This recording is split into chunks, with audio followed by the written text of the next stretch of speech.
بسم الله. الحمد لله، الصلاة والسلام على رسول الله. اللهم وفقنا لما تحب وترضاه، وبعد فالسلام الله عليكم ورحمته وبركاته. إن شاء الله تعالى كلمة حصوصنا إنه إلهي سبحانه وتعالى من ربي قوين حصوصنا إنه سرن دورنا، وحنا ريك وبن كورن دورنا موضوع كصاب سنة اليقين. يقينته ومرتبة كمدة مرتبات كوصل ري إيمانك. يقين في عربي عادي وحل إلى هذا، والعلم وإزالة الشك، وشيء ناد أقوان لهذا هاي وحشكي نمر كانوا كاجتشرين. اصطلاحها الشرعي كان وحكوت المامان العلم التام الذي ليس فيه أدنى شك الموجب للعمل، وعلم دم يستيران هدي علم قرى لقود دايو وفو وحبو معلومة بو وغانية وحبو أقوانو يالان هيا، لكن waxaa laga yaabaa bacdu shubahaat haddii lagu soo arooriyo inuu kaba shakiyo wixii haddeer loo sheegay haddii cid kale hesho wax kale ay u akhrido in shakiba ka galo. laakiin yaqiinta waxaa la yidhaahdaa bay leeyihin waa cilmi dhammaystiran oo qofka shubahaadkao dhan intuu iska fogeeyo adnaa shaki aanu gelaynin, wax murani ama wax taraduda aanu ku imanaynin, kaasoo weliba bay yidhaahdaan waajibinaya ama keensanaya in lagu camal falo. imaam aljunayd oo culimmadii hore culimadii tarbiya ka mid ahaa na wuxuu leeyahay yaqiintu waa istiqraar ilcilmi buu leeyahay, waa cilmigu inuu sugmo waanu isbeddel iyo takhyiir iyo waxba toona aanu ku dhicin. marka shayga aad yaqiinsatay waa shay ka gudbay martabat alcilmi, waa shay aad si dhaba u rumaysay oo aan looga shaki qabin in isbeddel uu ku dhaco ama shaki uu ku yimaado. maraatib buu leeyahay baa la yidhaahdaa. yaqiintu kala sarray way kala badantay, kullama adilada iyo cilmigu iyo aqoontu sii korodhaba yaqiinta qofku way sii xoogaysataa. saa daraaddeed culammadu waxay sheegaan 3 martabadood. martabadda koowaad bay yidhaahdaan cilmi lyaqiin bay ku sheegaan, waa martabo ah shaygaa adiladiisii intaad urursatay inaad la mid tahay qof arkayo oo kale, oo waxay ku tilmaamayaan inaad qalbiyan u arkayso shayga xataa haddaanad u arkaynin isha aanad ka arkaynin inuu qalbigaagu arkayo. waxay kaloo ku tilmaamaan waa shay aad dhab qalbiyan u rumaysantay.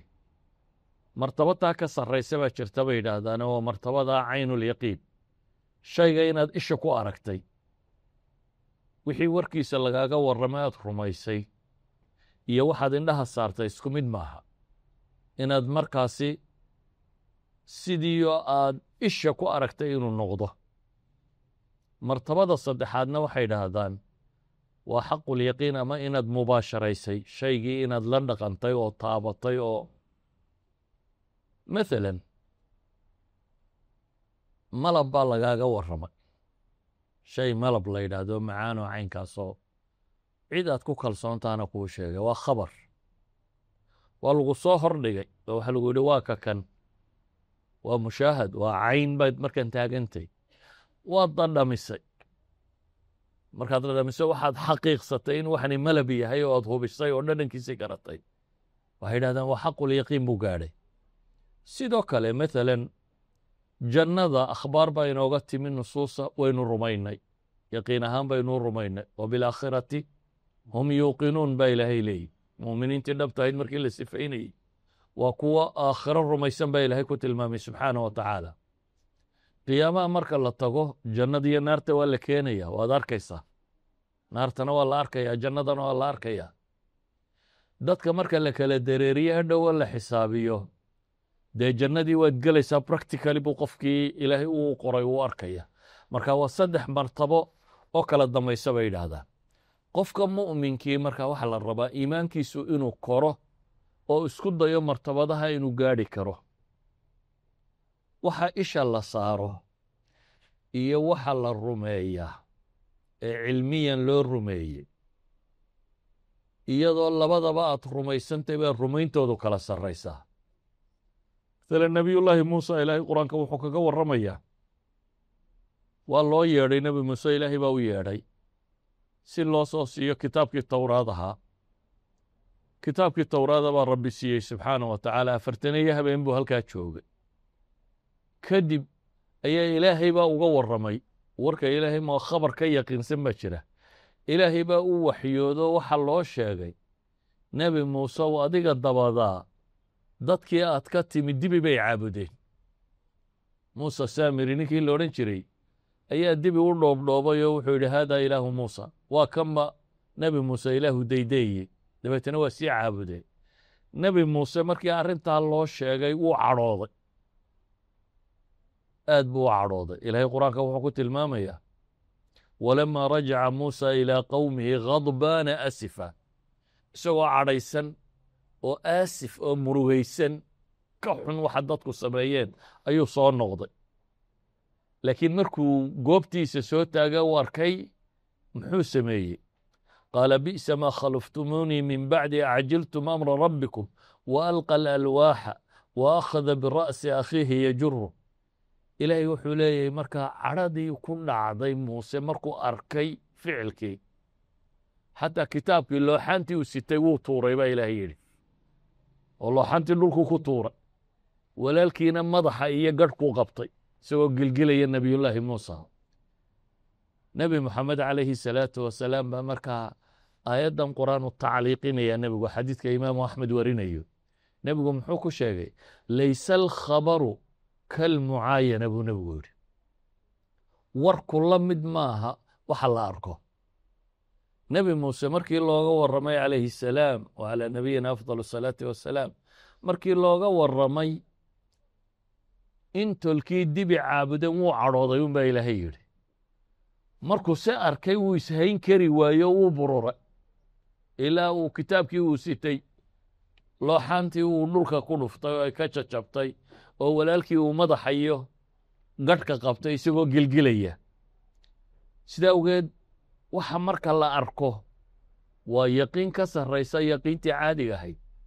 nebiyullaahi ibraahim baa ilaahay qur-aanka wuxuu ku tilmaamayaa inuu yidhi, isagoo nebi ibraahim wuxuu rumaysnaa in ilaahay dadka soo noolaynayo siday dadka kaleba u rumaysan yihin. haddana wuxuu yidhi rabbi arinii kayfa tuxyi lmowta, rabbi arinii, ilaahayow waxaad i tustaa dadka dhintay sidaad u noolayso. marka wuxuu rabaa inaanu khabar qura noqonine inuu isha saaro balsaa wax loo noolaynayo. awalam tu'min baa ilaahay yidhi, miyaanad rumaynin in ilaahay soo noolaynayo? qaala bala walakin liyatma'ina qalbii buu leeyay, waan rumeeyey laakiin waxaan rabaa qalbigaygu inuu sii xasilo oo mataahaati tasawuraat uu ka xasilo oo aan ficliyan arko dadka marka la abuuraya caynkay noqdaan. ilaahay markaasuu tilmaamay farsamo uu samaynayo. idan ayuha alaxiba, yaqiintu qofka mu'minka ahi si jasmiyoo go'an oo aan shaki iyo murantoona ku jirin waa inuu rumeeyaa wixii ilaahay yidhi rumeeya. ilaahay subxaanahu wa tacaala rumayntiisa, nebiyullaahi moxamed rumayntiisa, aakhiro rumaynteeda, kitaabka qur'aana rumayntiisa, arkaanuul iimaanka laynoo sheegay oo dhan yaqiiniyan waa inaynuu rumaynaa. haddii yaqiintaa waxyaabo keenaynu ka warrami doonaa. haddii ay dhacdo markaa dadka in aqoontii ama adiladii keenaysay inuu sidaa wax u rumeeya hadday yartay, dacfi alcilmi uu jiro ama cadamu istixdaarihi uu jiro, qofkaoo hilmaamay waan xasuusnayn, ama qalbigoo khafla ku dhacday ay jirto, iyadoo ay la socoto khalabatu shahwaat wastaylaa, in hawa nafs ay dadka marar badan ka xoog badato, ama shahwaadkiisa uu ka xoog bato shayطaan joogo shayaaiin اlinsi waاljin kuwii bini aadamka ah iyo kuwii insiga ahaba ma fududa qofku yaqiintiisu inay adkaato. yaqiintu inay adkaataana ilaahay qur-aanka wuxuu ku tilmaamaya wajacalnaahum aima wajacalnaa minhum aima yahduuna biamrina lama sabaruu wa kaanuu biaayaatina yuuqinuun. imaamaanu ka yeelay baa ilaahay yidhi aima yuqtadaa bihim, dad diinta lagaga daydaanu ka dhignay baa ilaahay yidhi oo diinka iyaga dadka ku hanuuniya. waa goorma markii laba shay laga helay baa ilaahay leeyahy yaqiin iyo sabir, inay si dhaba waxyiga iyo diinta ilaahay iyo wixii alla faray ugu rumaysan yihiin, iyo ka labaad oo ah mashaakilka iyo dhibta la kulantana inay u adkaysanayaan oo sabrayaan. labadaas shay markii laga wada helay baa rabbi leeyahy subxaanah wa tacaala a'ima baanu ka yeela. ayuha alaxiba, marka adduunka waxaa laynoo keenay in layna itixaamo. itixaamkaasi waxaa ka mid a yaqiintaada in la itixaamayo, madaa iimaanika biاllaah, madaa tawakulika calى allah. inta aad ilaahay rumaysan tahay, inta aad ilaahay tala saaranayso, inta aad ilaahay kitaabkiisa raacayso, dunida waxaynu u joognaaba imtixaankaa in layna wada mariyo. dadkao dham imtixaan buu markaa ku jira. qof caafimaad qaba iyo qof buka, qof xoola haysta, qof faqriya, nolosha weji kastoo ay leedahay waa imtixaan. dadka badh baa moodaya inuu badrhaadhay, kuwa kalena dhiba haysataa. adna waad imtixaamantay, hadaad caafimaad qabto waad imtixaamantay. waayo waxaa leegaya caafimaadka iyo caqliga iyo cilmiga alla ku siiyey si aad u isticmaasho. ma ilaahay baad ku caabudaysaa oo waad shukri naqaysaa oo caabid rasmi aad noqonaysaa, mise fisqi iyo tirorog iyo hadal baad ka sii qaadaysaa iyo kibir iyo isla weyni iyo doctor baan ahay. waxaa la isweydiinayaa markaa noloshuba waa mawaaqif, waa dhibaatooyinka ama imtixaanaadka kaa hor yimaada sidaad ku jawaabto. sidaad ku jawaabtaana waxay caddayn u tahay yaqiintaadu inta ay leeg tahay. maalan, insaanka waa suurtagal in macsiyi ka dhacdo, laakiin dadka ahlulyaqiinka ah xataa hadday macsiyi ka dhacdo waa dad markaaba isxasuusto toobada ku degdega. maalan nebiyullaahi moxamed calayhi salaatu wasalaam saxaabadiisii markaynu ka waranno ma ahayn macsuumiin aan dembi ka dhicin. abulubaaba saxaabi la yidhaahdaa la diray, niman yahuud oo markaa weerar lagu hayay baa la yidhi soo warayso. nimankii soo ilaalee, nimankii yuhuud ahaabaa su-aal weydiiyey muxuu nebigu nagu samaynaya haddaanu isi dhiibno. dabeetana gacantu u tilmaamay bay yidhaahdaan culamaa'i siira say sheegayaan.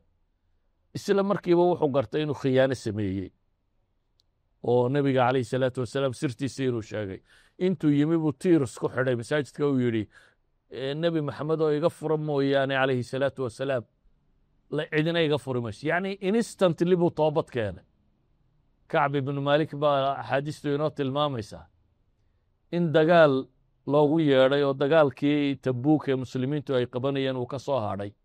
munaafiqiintii iyo wixii kale waxay sheegteen, munaafiqiintii tirada badnayd iyo dadkii dacfuliimaanku hayey, cudurdaaro beenbeenay sheegteen si uu nebigu uga aqbalo. laakiin isagu wuxuu istaagay, isaga iyo laba saxaaboo kale, haddaana cudurdaar nebiga u sheego beena soo ilaahay arki maayo, inuu toobad keenaa buu go'aansaday. maxaa lagu xukumay inaan lala hadal. saxaabadii waxa la yidhi qofna lama hadli karo. kontaneeyo maalmood baan cidina la hadal. muddo markuu joogaa xataa la yidhi dumarkana ka taga, dumarkuna iyo u shaqaynaya ka yimaadaan. haddana iimaankiisiibuu ku adkaystay inuu toobad keeno, toobaddiisuu ku adkaystay. gaalaa la soo xidhiidhay, boqorkii haystay boqorradii romanska qayb ka mid a ayaa waraaqu soo diray oo le waa ogahay sida uu kuu ihaaneeye uu kuu liiday nebi moxamed calayhi salaatu wasalaam.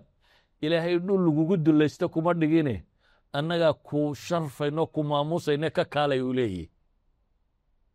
soo carar. waa iyadoo taraamu waraaq kuu soo diro uu ku leeyahay meeshan lagugu camcaminayo iskaga kaalay, anaa wax walba kuu haye. waraaqdii intuu qaaduu dab ku riday, markaasuu yidhi tanina waa imtixaan kale.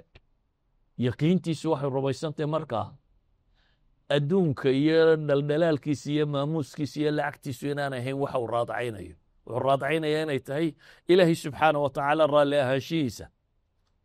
amaa cidda aan yaqiintiisu xoogganayni mowqifu tawba hadduu ku dhaco, hadduu dembaabo, toobaddaba xoog uma xasuusto ilaa la wacdiyo oo qalbigiisa la jilciyo oo kan loo sheego oo la waaniyo, markaasaa laga yaabaa inuu isxasuusto o yidhaahdo war maan ilaahay uu toobad keeno. waa dacfi lyaqiin waxa haya. waxaynu leenahay yaqiintaadu waa la itixaamaya. waxyaabaha ay ku muuqato maxaa ka mid ah mowqif almusiiba, balaayooyinka iyo imtixaanaadka adduunye markaad la kulanto maxaad yeelaysaa? miyaad gilgilmi oo iimaankaagaa ruxmi oo dacfa kaa muuqan, mise waad adkaysan oo yaqiintaad ilaahay ku qabtaabaa kori doonta oo adduunkan imtixaanku kaa haysto wax khafiif oo fudud baad u arki doonta. waxaa ilaahay qur-aanka inoogu tilmaamay wabashir الصaabiriin aladiina ida asaabathum musiiba qaaluu ina lilahi wa ina ilayhi raajicuun. kuwa sabra ee aanay masaa'ibtu gilgilin u bushaaree baa ilaahay leeyahy subxaana wa tacaala. waa kuwa marka dhibtu ku dhacda yidhaahdaa ina lilaahi wa ina ilayhi raajicuun. ilaahay baa naleh, isagaananu u noqonayna. nabiyullaahi moxamedna calayhi salaatu wasalaam ducooyinku una bare ee imaam tirmidi xadiidku warinaya xasanka ah waxaa ka mid ahaa allahuma aqsim lana min khashyatika ma taxuulu bihi baynana wa bayna macsiyatik. xadiidkaasi waxaa ka mid ah wa min alyaqiini ma tuhawinu bihi calayna masaa'ib addunya. ilah waxaad noogu kaalmaysaa yaqiin masaa'ibta adduunyo ay noogu fududaato oo aanay dhib nagu noqonin. waxay isweydiinta le waxay tahay mowqifkaagu muxuu noqonayaa markaad baahato ama markaad lacag hesho?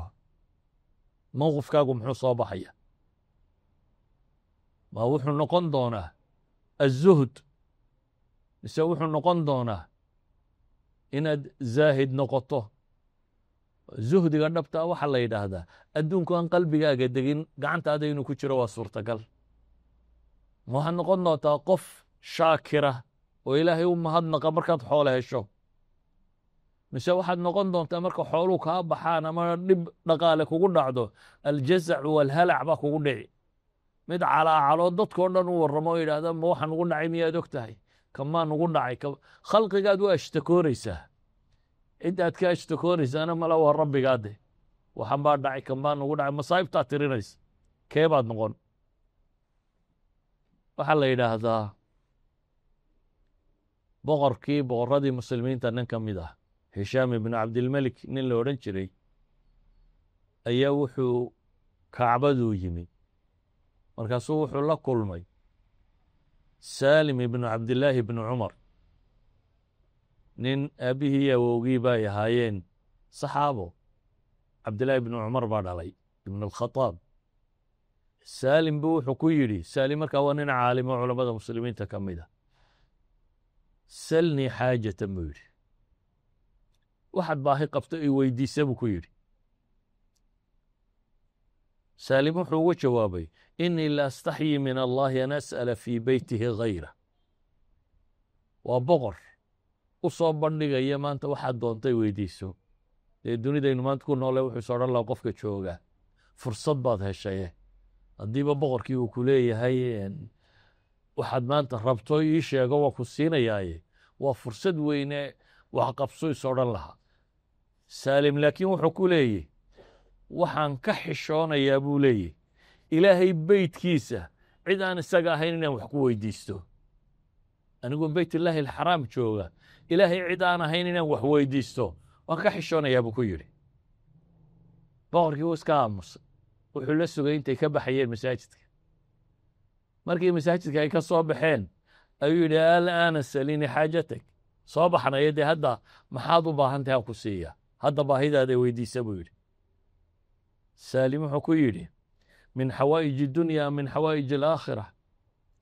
ma waxaan ku weydiistaa baahiyaha adduunye mise baahiyaha aakhiro? boqorkii wuxuu yidhi bal min xawaa'iji dunya, anugu aakhiro shaqo kuma lihiye adduunka wax iga weydiiso.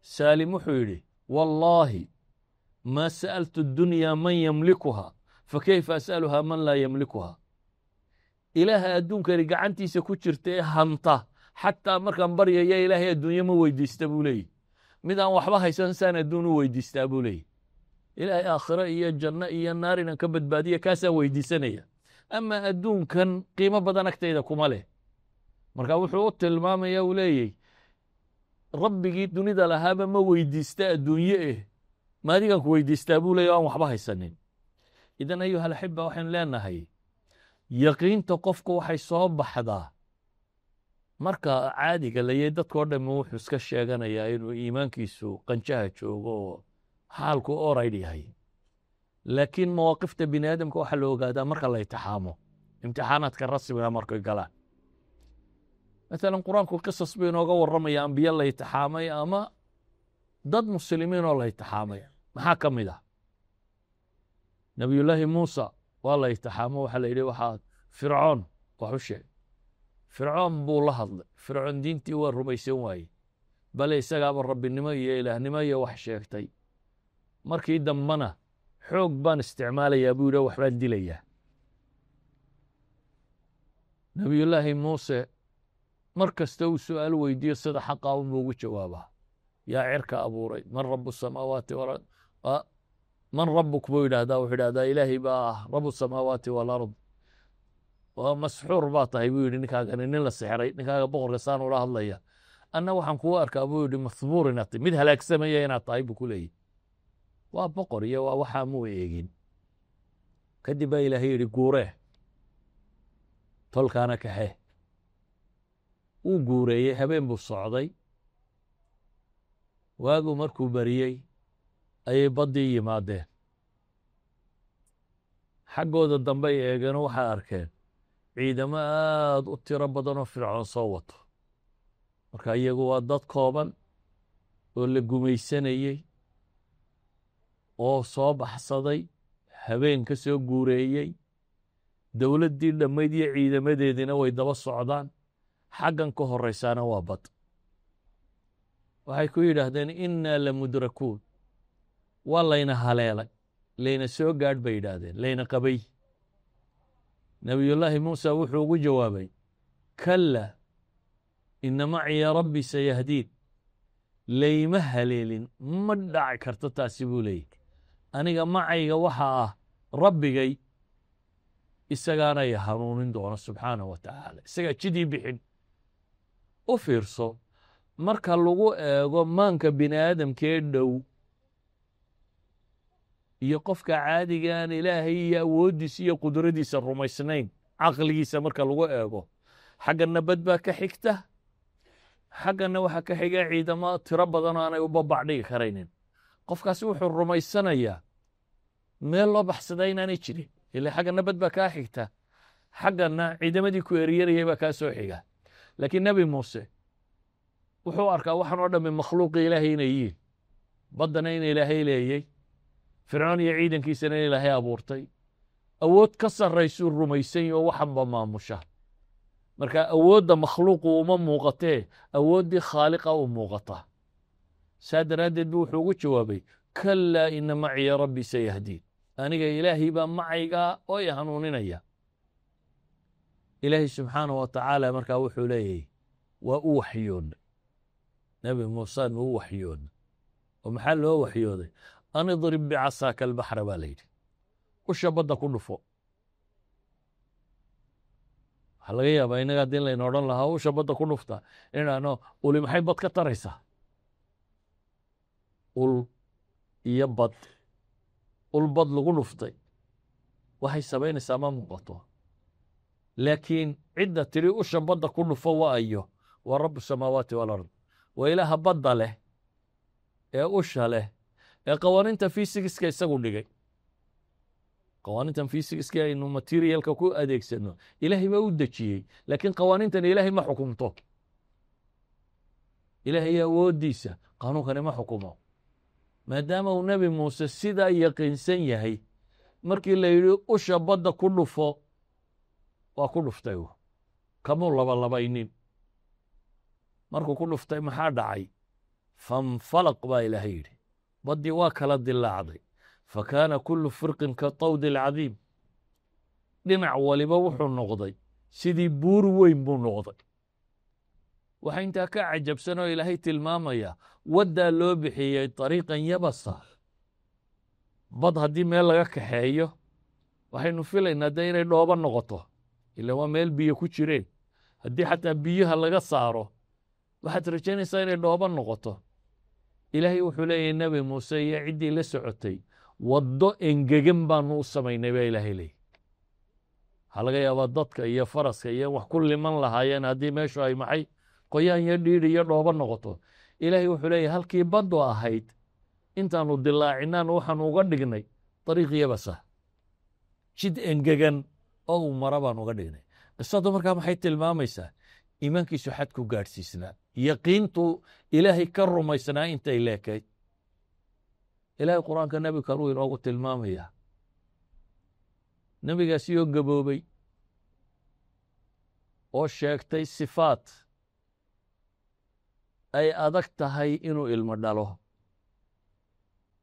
markaasuu dhanka kalena wuxuu sheegay xaaskiisuna inaanay ahayn qof ilmo dhasha oo yaro gabowday haddana awoodda rabbigii buu yaqiinsan yihi inii wahana alcadmu mini washtacala ra'su shayba wuxuu sheeganaya ilaahay ow lafihii way dabceen buu leeyay way jilceen waxay culimmadan caafimaadka iminka sheegaan hormoniska testosteronka la yidhaahdo ayaa lafahana dhisa ninnimadana kordhiya haddii la waayo raggu nufaan buu noqdaa lafuhuna way xershashoobaan saa daraaddeed dadku markuu gaboobe hormonadaas hoos u dhacaan lafuhuna waa soo godgotaanoo wuu tallaabo gabaayo wuu qof gaboobay buu noqdaa markaa nebiyullaahi zakariya wuxuu sheeganayaa lafihiina inay jilceen oo dabceen daadminis ninnimadiisii inay nuqsaantay madaxuna inuu caddaaday da'i inay u dhammaatay laakiin muxuu leeyahy walam aku biducaa'i rabbi shaqiya laakiin ilaahay baryadiisa mid ku hungooba maan ahay buu leeyahy anigoo sidaasiya haddana ilaahay baryadiisa kuma hungoobo ilaahay muxuu weydiisanayaa mid diinta ka dhaxlay in ilaahay siiyo yaqiin bay ayuu aaminsanyay markaa isagoo asbaabtii maadiga ahayd aanay agtiisa ka muuqan waa imra'atii kaanat caaqira buu la tilmaamaya haweenaydiisuna inay ahayd mid aan ilmo dhalin haddana ilaahay wuxuu u tilmaamay subxaanahu wa tacaala inuu sidaa ilmo ku dhalayo haweentan inay sidaa ilmo ku dhalayso ilaahu calaamadii yeelba yidho waxaa la yidhi 3 maalmood ayaad aamusaysaa dikriga ilaahay mooyaane hadalka kale aanu jiraynin ilaahay yaxyuu siiye ilmuu siiye waxay tilmaamaysaa madaa iimaanihi billahi iyo kalsoonidu ku qabay inta ay laagtay yaqiin ayay tilmaamaysaa qur-aanka ilaahay wuxuu inoogaga warramayaa qiso qof dumara oo ilaahay tala saaratay iyo yaqiinteedii iyo iimaankeedu xadku gaadhsiisnaan waa qofkii dumaree la odhan jiray haajara nebiyullaahi ismaaciil hooyadii oo nebiyullaahi ibraahim xaaskiisa ah kow ilaahay baa wuxuu faray haweenaydaasoo umul ah meel aan dedeganayn inuu dhigo mu odrhanin ilaahayow xaaskiyo carruurta haddaan weliba wuu gaboobay nebi ibraahim oo ilaahay baryey in carruur la siiyo oo ilaahay ilmahan siiye ilmihii yaraaye markaa hadda u dhashay ninkii gaboobay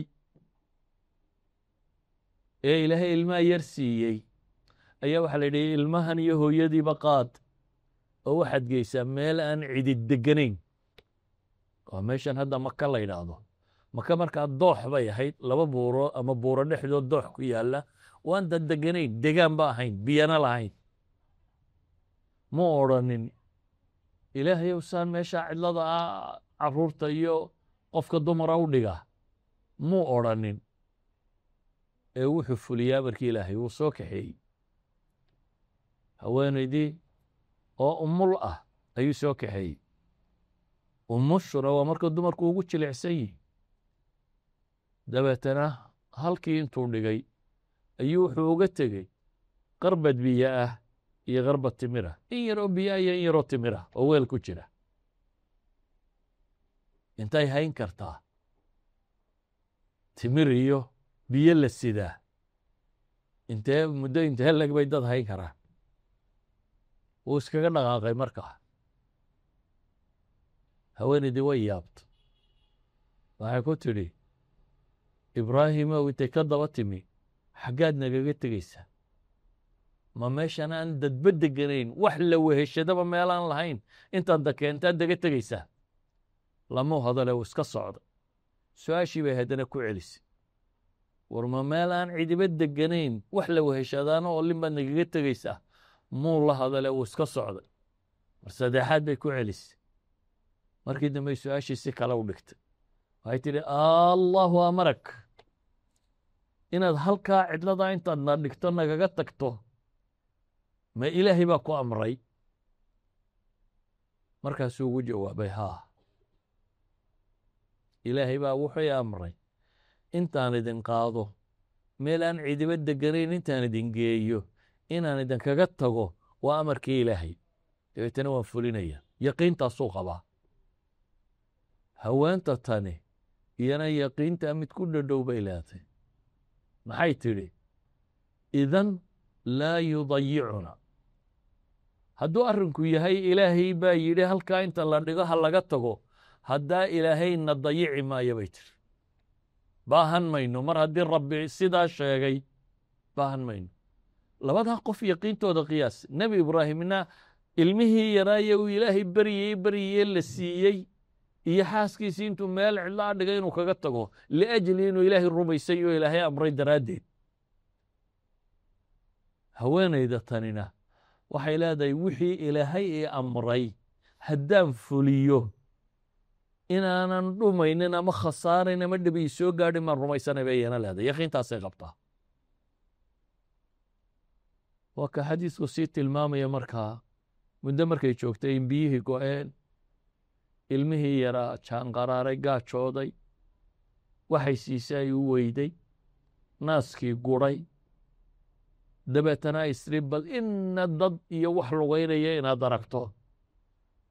dooxii hoose ay joogtay kor uga baxday oo buur fuushay. markay waxba arki weyday, haddana istiri bal dhanka kalena eeg. dooxii haddana ka soo tallowdoo buurta kala fuushay. muddo halkaa dhex carcarartay. kadibna ilaahay subxaanahu wa tacaala malag u soo diray, malakul jibriil. dabeetana halkii dooxay yaraa ayuu ama cidhifta ama baalka ugu dhuftay. ilaahay markaa biyuu uga soo saaray. biyihii bay istidhi xawd yar u samayso zamzam iyadoo leh. gabadha tan ceelkii ilaahay markaa uu qoday ee iyada karaamadeediiya dhowr kun oo sannadood buu shaqaynayaa. welina waa ceelkaa la cabaya zamzamka la ydhaahdo. zamzamku waa ceel ilaahay qofkaa dumara ee yaqiintaa rumaysay ilaahay uu siiyey subxaana wa tacaala.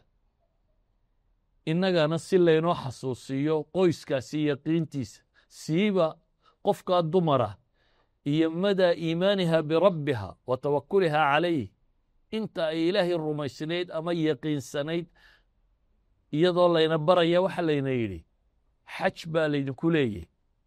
xajkaa xajaysaan arkaantiisa waxaa ka mid ah halkii qofkaa dumare oroday inaa orodaan. ina asafa walmarwata min shacaa'ir illaah baa ilaahay leeyahy. safa iyo marwi ilaahay shaciirooyinkiisa loogu dhowaaday ka mid yihin. oo safiya marwi waa xaggee? waa labadii buurood ee qofkaa dumari oroday. labadii buurood ee dooxa dhinacyadiis ku yaallay ee qofkaa dumari socotay ayaa ilaahay iyadoo iyada la xusayo magaceeda la reebayay ficilkeedii ayaa ilaa qiyaami saaca inta qof muslimi nool iyo xajaya dadku dhex soconayaan. waxay tilmaamaysaa dadkaa yaqiintoodu xadkay gaadhsiisnayd.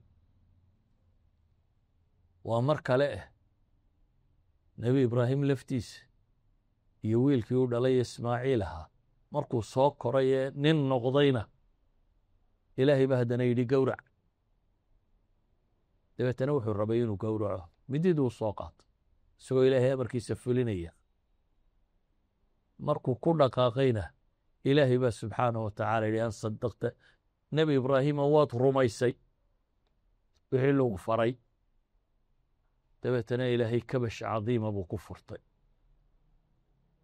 qaraybta meesha ku jirta waxaa ka mid ah wiil hadduu u bato 12 jir ah oo sacyigun gaadhay falamaa balaga macahu sacya ilaahay ku tilmaamayo oo la leeyahay waa lagu biraynayaa oo tale laga weydiinayo in la bireeyo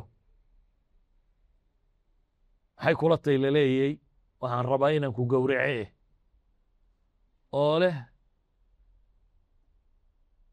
wixii lagu amray yaa abati ifcal maa tu'mar satajidunii in shaa allahu min asaabiriin aabbow samee wixii lagu faray in shaa allahu waxaad i heli doontaa anigoo sabroo adkaysto gowraca aqbala waxay tilmaamaysaa ilmaha haddii taaca iyo cibaado iyo ilaahay lagu xidho xataa inuu gowrac aqbali karo waalidkii hadduu yidhah waan ku gowracaya waa haddii maxay sidii la rabay loo tarbiyeeyey waddadii la rabayna la mariyey waxay kaloo tilmaamaysaa ilmuhu yaqiintiisu inay isagana xadkan gaadhi karto oo ah inuu aqbalo in la gowraco haddii tarbiyadii la siiyey tarbiya saxa tahay waxay kaloo tilmaamaysaa waxa ugu weyne waalid u ilma siiyaa inay tahay inuu diin baro aakhire layna weydiin maayo carruurta fisikskii ma u dhigtaan iyo jaamacad makasa aakhire ilaahay ta adiga kugula xisaabtami maayo adiga waxaa lagugula xisaabtamayaa aakhiro ilaahay ma bartay rasuulkiisii ma bartay qur'aan ma bartay kuwaasaa lagu weydiinaya wixii fardalcaynka ku ahaa ma bartaa lagu weydiinaya laakiin jaamacad ma ka saartay waa ixsaan kaloo aad samaynayso qisaskaasi waxay tilmaamayaan yaqiintu sida ay u kobci karto qisadii hijradii nebi moxamed calayhi salaatu wasalaam wixii asbaab uu samayn karayey markuu sameeyey ee soo hijrooday god buu galay abiibakaroo la socdayna godkuu galay ciidamadii raadcada ahee baadidoonka ahayee daydayeyna godkii bay isa soo dul taageen abibakar markaa wuxuu ihi ilaahay rasuulkiisiiyo hadday gomadahooda eegaan wayna arkayaan meelay fiirfiirinayaan oo xagga sarey eegayaan laakiin wuxuu leeyahy hadday hoos u jeestaan oo cagahooda eegaan godku meel cagahooda ku beegan buu ku yaallaa markaa weeyaan hadday cagahooda eegaan wayna arkayaan buu ku yidhi nebigu muxuu ugu jawaabay calayhi الsalaatu wasalaam maa danuka biithnayn allahu haaliثuhuma maxaad u malayn in allaha macana laa taxzan ba aayaduna tilmaamaysa maxaad u malayn labo ilaahay saddex ku yahy yani waxa weeyaan alquwa alkubra awoodda ilaahay hadday kula jirto khalqigoo dhamme hadduu isu tago waxba kuma yeeli karo saa daraaddeed wuxuu leeyahy labo ilaahay la jiro maxaad u malayn buu yidhi abibakaro ilaahay baa maceennaahe marnaba ha murugoonin baa lagu yidhi abibakar ilaahay baa maceennaa waxay tilmaamaysaa yaqiintii nebigu calayhi الsalaatu wasalaam halkay gaadhsiisnay ayuha alaxiba waxaan leenahay markaa waxaynu u baahan nahay yaqiinteenna inaynu kobcino siiba rumayntaynu ilaahay iyo sifaadkiisa rumaysannay haddaan idin weydiiyo dhammaantiin waxaa rumaysantay in ilaahay caliim yahay xakiim yahay casiiz yahay wax kasta ka xoog badan yahay kabiir yahay akbar yani wax sifaadka qur-aanka ku soo arooro dhan baa rumaysantiin laakiin dhaqankeenna ma ka muuqanaysaa yaqiintu xadkaa ma gaadhsiisan tahay rumayntaasi ay ficil isu beddelayso mise waxaynu rumaysannahay awoodda bini aadamka waa layna dili waa layna xidhi waa kan baa la samey waa awoodda bini aadamka kuu muuqata saa awgeed ayuha alaxiba qofka mu'minka ah aakhiro sida uu rumaysan yahy iyo ilaahay subxaanahu wa tacaala inuu wixiisa ka abaalmarinayo camale uu sameeyo sidii uu rumaysan yahy waxay keensatay sidii loo kala yaqiin badan yaa loo kala waxbixin badan yahy xoolaha bini aadamku wuu jecel yahy waa fitra waa laynagu abuuray inaynu xoolaa jeclaanno waa laynagu abuuray abuurkeennay ka mid tahy wainahu lixib اlkhayri la shadiid bal tuxibuuna almaala xuba jama wayuطcimuuna الطacaama calىa xubihi miskiina wayatiima waasiira xoolaa iyagoo jecel baa ilahay yidhi bay bixinayaan haddii iimaanku uu koro waxay gaadhaysaa xad qofku wuxuu haystoo dhan uu mar qura bixiyo nebigaa dadka yidhi wax soo sadaqadaysta abubakar baa yimi wuxuu xoole haystoo dhan buu dabada ka soo maray wuu keenay markaasuu nebigu weydiiyey yaad uga timi carruurtii iyo waa dadkii maxaad u reebtay markaasuu yidhi ilaah iyo rasuulkoodaan uga imi ilaah iyo rasuulkii ayaan uga imi waxay tilmaamaysaa iimaankiisu halka uu gaadhsiisan yihin innaga ma jiraa qof maalqabeena ama qof wuxaa haystoo dhan intuu ka baxo from zero ka soo bilaabaya waayo abibakar wuxuu yaqiinsan yahay oo inana rumaysannahay wax kastoo aad la baxdo in ilaahay 10 laab 100 laab intaasoo laab iyadoo aad hadhow helayso iminka haddaad tijaaro gelayso haddii lagu yidhaahdo shilinkiiba 1,000 baad ku helaysaa xoolahaaga ma waxbaad ka tegi lahayd soo ismaad tidhaahda inaad baasha gunta ka soo jartide kii 100,000 haystaa waa gelin lahaa kii milyan haystaa waa gelin lahaa wuxuu og yahay 1000% in la helayo ilaahay markuu inoo ballan qaaday 1000% iyo ka badan ba waxaa laga yaaba markaynu wax sadaqadaysanayno inaynu faraguudkood intaynu jeebka baadhno kala naqayno 5,000 iyo 1,000 iyo waxaa waa laga tegay yow kuma jiraan iyo doolarka iyo waxa la bixiyo waxaad daydayaysaa 10 ama 20 ama wax la midaad raadacinaysaa macnaheedu maxay tahay macnaheedu waxa weeyaan yaqiinteennan xadkii loo baahnaa gaadhay hadday yaqiintu xadkii loo baahnaa gaadho dee waxaynu aakhiro geysanaa inagala qiimo badnaan lahaa daartaynu halkan ka dhisanayn daarta ad halkan ka dhisaso waxay nagala qiimo badnaan lahayd waxaynu aakhiro geysanayno walidaalik ayaa cumar yidhi la baratan baan shiro inta xoolihiisii laba u qaybiyo nus keena maalintaasaan ogaaday buu yidhi inaan abibakar marnaba gaadhaynin culamadu waxay idhahdaan abibakar 2 goor buu wuxuu hanti haystayba ka baxay ilaahay qur-aanka wuxuu ku sifeynaya masalan dadkii saalixiinta ahaa maxaa ilaahay ku sifeeyey rijaalun waa rag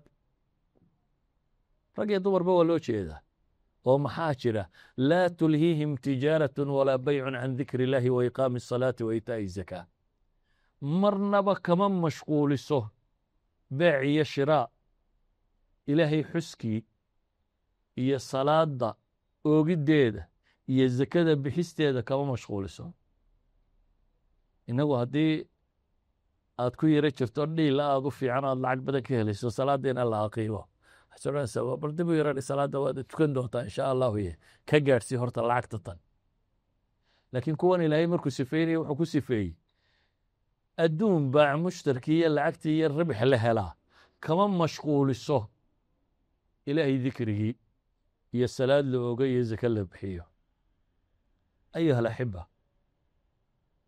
waxaas waxaynu sheegnay yaqiintu inay maraatib leedahay haddaba sidee loo gaadhaaba isweydiinta leh maraatibtaasaynu u gaadhi karnaa waxaa ka mida 1 ilaahay tawfiiqdiisa ilaah ku waafajiya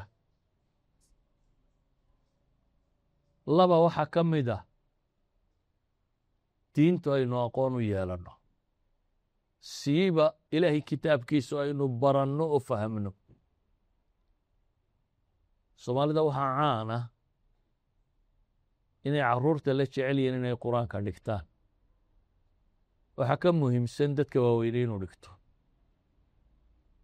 carruurta waxaynu qur-aanka u biraynaa waxaynu isleenahay mustaqbalka ha anfaco oo adoo weynba haddaanad rumaysnayn inuu ku anfacayo maxaad kan yar ka wadaa adiga qofka weyn bay hayd inuu qur-aanka barto oo uu fahmo waxa ku qoran oo uu garto oo ilaahay sifaadkiisa iyo wuxuu ka warramaya inuu yaqiinsanno kullamaa adiladu ay tiro badato iimaanku wuu kordhaya marka ilaahay inaynu garasho u yeelanno qur-aanka aayadda ugu fadliga badan leh waa aayadda ilaahay ka warramaysa allahu laa ilaaha illaa huwa alxayu alqayuum waa acdamu aaya fi kitaab illah waa aayadda ugu weyn qur-aanka ilaahay bay ka warramaysaa subxaanahu wa tacaala idan inaynu ilaahay si dhaba u baranno awooddiisa baranno sifaadkiisa baranno inaynu si dhaba u baranno abaalmarkiisa inaynu si dhaba u garanno aakhiro rumayno inaynu isku dayno inaan ka durugno shahwaatu nafsiga iyo adduunyada iyo xuduuda nafsiga iyo magacdoonka iyo maamustoonka iyo lacagdoonku inaanu hadafka koowaad inoo noqon hadaf koowaad inaad ilaahay heshaa inuu kuu noqdo saad ilaahay u heli lahayd ee ugu xidhnaan lahayd inuu hadaf koowaad noqdo wax laga yaaba hadaf koowaad shaqaysa inuu yahay si xoolo loo heli lahaa laakiin hadafka koowaad inuu noqdo ilaahay subxaanah wa tacaala saynu ugu xidhmi lahayd laakiin imtixaanaad baa ka sokeeya lowla almashaqatu saada annaasu kulluhum haddaan dhibi jirin bay yidhahdaan dadkao dhami dee madax buu noqon lahaa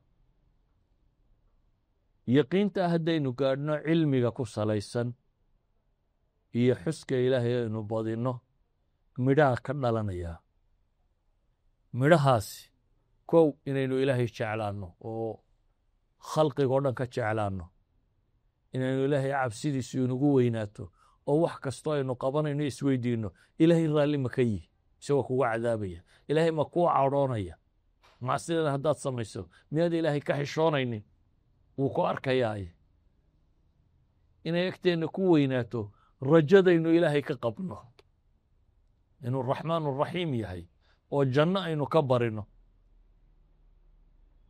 waxaa ka dhalanaya inaad hungurayso maa cinda allaahi oo u sacyida markaa salaad cibaado qur'aan akhris waa sacyi waxaasoo dhami inaad ilaahay dadka ugu yeedho dadku inay ilaahay ku xidhmaan inaad ugu yeedho inaad ilaahay dartii naf iyo maalba u bixisid waxaa ka dhalanaya acmaashaada inaad ilaahay oo quro uga jeedo marka sidaa la yidhahdo way fududay laakiin naftu ma ogolaato naftu waxay rabtaa inay magac yeelato waxay rabtaa inay maamuus hesho waxaa camalka markaynu qabanayno maad xoole ku heshid baynu u qabanaynaa si aad ilaahay ugu dhowaatid markaad samaynayso ma waxaad si leedahay dadku ha ku ammaano ha la yidhahdo inantaasi wallahi waa inan fiican oo khayrka faafisa mise waxaad si leedahay ilaahay ugu dhowow isaga ad ajar ka heshid qofka ilaahay ugu dhowaanaya xataa haddii la caayo danka ma leh laakiin qofka aan ilaahay ugu dhowaanaynin wuxuu odhanayaa bal dadkaanu iyaga dantooda ka shaqayna haddana annagana maagayaday markaasuu iska joojinaya laakiin qofka ilaahay u socda ambiyada qur-aanka maxaa ku qoran imsaa la lahaa waa saaxir waa kadaab waa kan haddana iyagay dantooda wadeen oo ilaahay haddana leeyahay falacalaka baakhicu nafsaka calaa aahaarihim in lam yuuminuu bihada alxadiidi asafa naftaadaad ku dilaysaa saaad u daba socotay aad u rabto inay iimaan laga helo kuwa kan waxaa ka dhalanaya yaqiintaasi in adduunku inala liito aanu macno weyn inala yeelan waxaa ka dhalanaya adduunku hadduu gacanteenna soo galo inaanu qalbigeenna degin zuhdiga la sheegaa waa qofka oo xataa hadduu dhaqaalo leeyahay aan qalbiga xooluhu ka degine gacantiisa ay ku jiraan wuxuu sadaqaystiyo wuxuu la baxayo wuxuu qaraabo siiyo iyo wuxuu danta guuda muslimiinta ku qabto waxaa ka dhalanaya wuxuu yahay mashaakilku inaanu ku gilgilin ee aad sabirka barato adduunka mar baa wax la waayaa mar baa wax la helaa mar baa la xanuunsadaa mar baa la caafimaadaa waa nolosha adduuniya gedgedigeeda qof walibana waa dhimanaya wixii uu naqayna wuu ka tegaya waxaa ka dhalanaya yaqiintaasi qasrulamal rajada adduunyada inaad soo gaabiso oo markaad soo gaabiso muxuu noqonaya haddii iminka layna odhan lahaa 10 casho kadib baad dhimanaysaa maxaad yeeli lahayd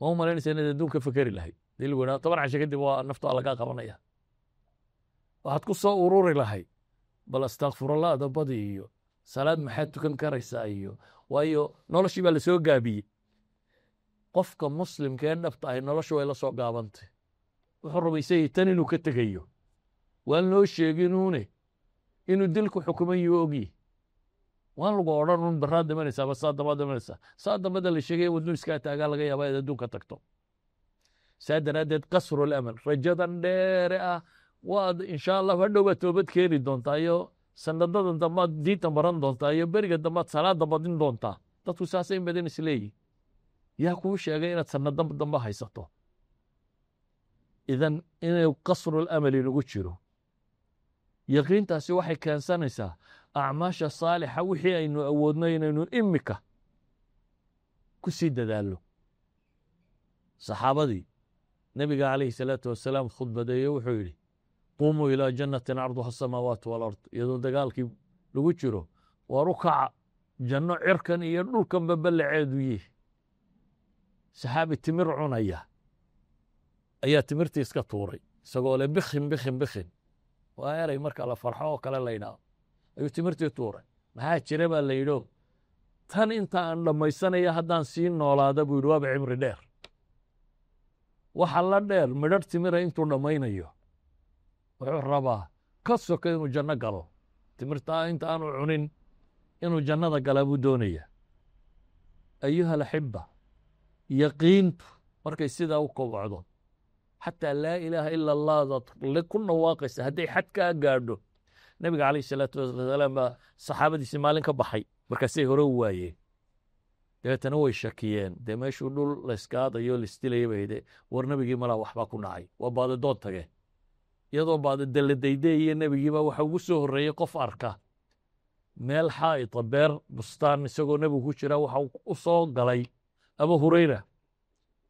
abu hurayra yidhi ilahay rasuulkiisii waa ku weyno waa shakina dadkii adig ku daydeeya labadiisii kabood buu nebigu u dhiibay wuxuu yidhi labadaa kabood qaadoo cid kastoo aad derbigan dabadiisa kula kulanto muslimiinta anigay daydaysa xagga daba joogto qof kastoo aad la kulanto oo laa ilaaha ila allah qiraya isagoo ah buu nebigu yihi mustayqinan biha qalbu isagoo qalbiga ka yaqiinsan yaqiinta aynu sheegayna isagoo gaadhay qof kasta oo laa ilaaha ila allah qiro aad la kulanto u sheeg jannuu leeyahay fabashirhu biljanna buu nebigu yihi calayhi salaatu wasalaam laa ilaaha ila allah marna macnay leeday oo yaqiinta qalbiga ku jirta macno u samaynaysa marna waxaa laga yaabaa inay daciifto oo aanay naarta hadhow ha kaa soo saartay marka horeba aanay kaa badbaadin marna yaqiintu xad bay gaadhsiisanto saaxibulbataaqa ninkii naar xisaabta marka la keeno xisaabtiisu ay dembiyadu bateen ee la yidhaha waxba ma garanaysaa kaloo ku horo yidhi may